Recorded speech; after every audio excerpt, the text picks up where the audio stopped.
Timing को increase करने का आज जो मैं तरीका बताने वाली हूँ वो हर कोई कर सकता है, चाहे वो कोई भी है। ठीक है। हाँ, अगर किसी को बहुत ज़्यादा सेंसिटिविटी की प्रॉब्लम है उस हिस्से में कि छूते ही बिल्कुल आपका जो लिक्विड वो निकल जाता है, वो भी ट्राई करके देख सकते हैं, उनको भी काफ़ी हद तक हेल्प होने वाली है।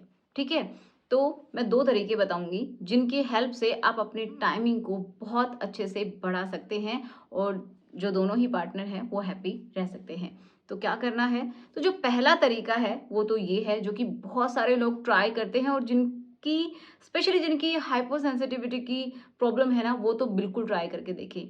ठीक है। वो क्या है कि दोबारा ट्राई करें।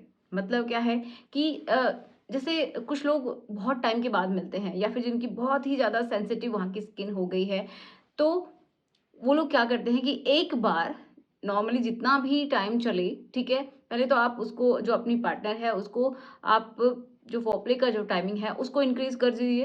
एंड देन आप क्या करेंगे, जितना भी हो सके उतना आप कीजिए एंड उसके बाद अपने लिक्विड को आप रिलीज करवा सकते हैं। लेकिन एक बात आपको बहुत अच्छे से ध्यान रखनी है कि जब भी आप करते हैं तो आपकी जो फीमेल पार्टनर है उसको आप किसी भी तरीके से पहली बार में उसका जो मेन जो संतुष्टि का लेवल है वहां तक पहुंचाना है। चाहे आप अपने हाथों का इस्तेमाल करें, चाहे कोई भी एक्टिविटी करें, या फिर आपको लगता है कि आपका पार्ट उतना ज़्यादा देर तक आप नहीं होल्ड कर पाते हैं, तो आप अपने हैंड्स का इस्तेमाल कीजिए। समझ पा रहे हैं? तो जब आप पहली बार में करते हैं आपके पास समय कम होता है, तो पहले का जो समय है, ठीक है, फोरप्ले, वो आप बढ़ा दीजिए एंड देन आप थोड़ा बहुत जितना हो आप अपने पार्ट से कीजिए और फिर उसके बाद आपके जो फीमेल पार्टनर है उसको आप ट्राई कर सकते हैं अपने फिंगर्स की हेल्प से, ताकि वो सेटिस्फाई हो सके। वो बहुत अच्छे से हो भी जाती है। अब होता है सेकंड राउंड। देखो, आप बोलेंगे कि टाइम तो हमारा बढ़ा ही नहीं, अब बढ़ सकता है आपका टाइम, क्योंकि देखो फीमेल जो है वो अगर चाहे तो वो दोबारा भी कर सकती है। ठीक है। लेकिन जो मेल है उसका एक बार लिक्विड रिलीज हो गया उसके बाद वो दोबारा नहीं हो पाता, उसको 15 से 20 मिनट या फिर आधा घंटा, किसी में 1 डेढ़ घंटा, किसी में और भी ज़्यादा टाइम लग सकता है। तो अगर आपका ये समय सही है ना कि एक बार के बाद आप दूसरा टाइम कर सकते हैं कुछ टाइम इंटरवल के बाद, तो आप दोबारा से ट्राई कीजिएगा। ठीक है। जब आप दोबारा करते हैं तो आप खुद देखेंगे कि आपका टाइमिंग पहले से बहुत ज़्यादा हो गया है। ठीक है। पहले के कंपैरिजन में काफ़ी अच्छा हो गया है और आपको अब ये फीलिंग भी नहीं है, इसलिए मैं कह रही हूँ कि फीमेल को पहले एक बार सेटिस्फाई करना ज़रूरी है।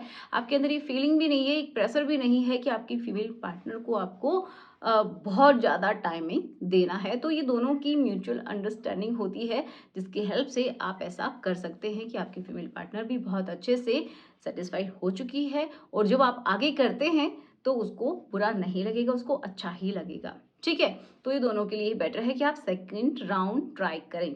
ये बहुत सारे लोग करते हैं, जैसे कि मैंने बताया, जैसे कुछ बहुत ज़्यादा दिनों में लोग मिलते हैं तो एक्साइटमेंट ज़्यादा होती है, तो शुरुआत में उतना कंट्रोल होता नहीं है मेरे से और वो जल्दी हो जाता है।